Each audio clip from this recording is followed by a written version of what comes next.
bir zalımın əsrətinə bıraxdım. Sustum sonra Allahın ədalətinə bıraxdım. Sustum sonra Allahın ədalətinə bıraxdım. Hər ailənin başçısı düzgün ata idi.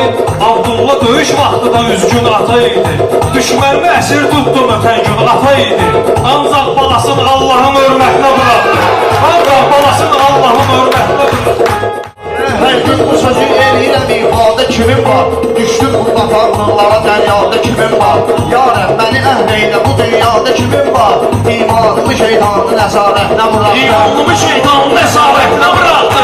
Sustan yine Allahın ədalətinə bıraxdı. Sağ ol. Duymaz qulaqları kəlliyi, görməz gözü reyni. Bir sözdür ki titrətməsə olmaz sözü reyni. Axırda uzaqdan səs eşitdim öz ürəyimi.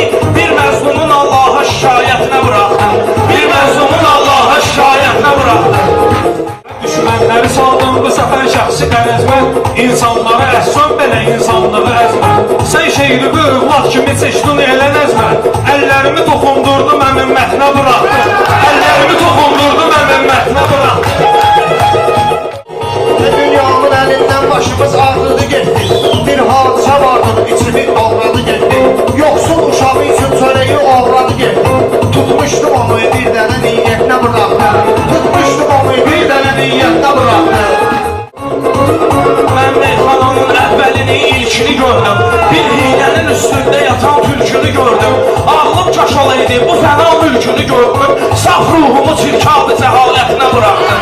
Saf ruhumu çirkab-ı cəhalətinə bıraxdım. Allah'ı sevən başları olmalıdır tahir. Hikmət özü etməkdədir xəlvətləri zahir. Qurhan dodağından dağıdır ləli zəvahir. Mən qəlbimi miras əruz eyyətlə bıraxdım.